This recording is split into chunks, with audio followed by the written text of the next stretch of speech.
Good morning, everyone. This is Marshall Gidler bringing you the morning comment for March 4th.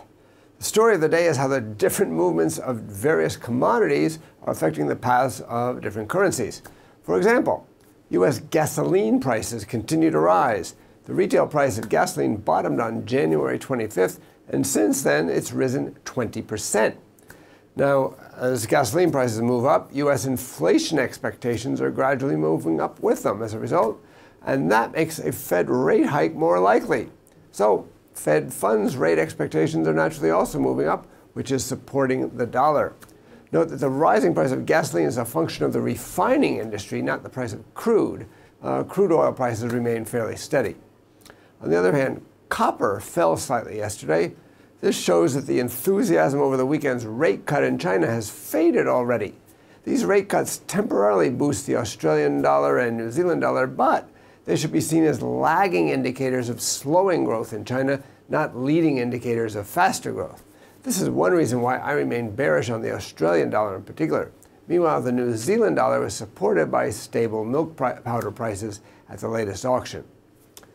Greece is putting together a list of proposals to present to next Monday's Eurogroup meeting in hopes of securing part of the remaining 7.2 billion euros in bailout installments. So far, the signs are mixed. On the one hand, several unpopular revenue-raising measures may still be included, such as property taxes. On the other hand, some items the Troika doesn't want to see are in there. For example, free electricity and rent subsidies. Plus, the administration has said they won't consider privatizing the country's electricity company, which is a key part of the last Troika review.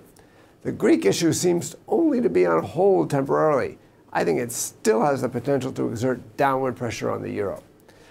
Indeed, actually, further tension seems quite likely to me. As for today's market, in Europe we get the final service sector PMIs for February from the countries we got the manufacturing data for on Monday.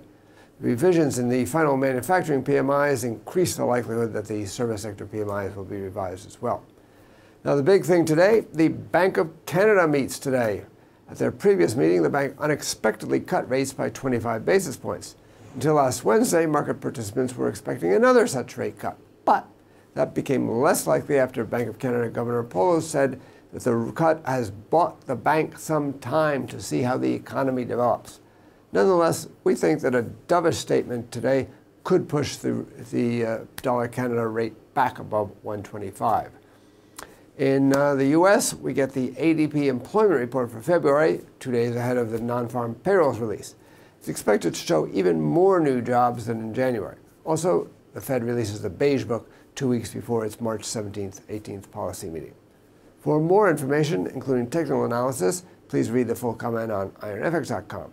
You can also follow us on Twitter, like us on Facebook, subscribe to our YouTube channel, or circle us on Google+ to get more trading ideas.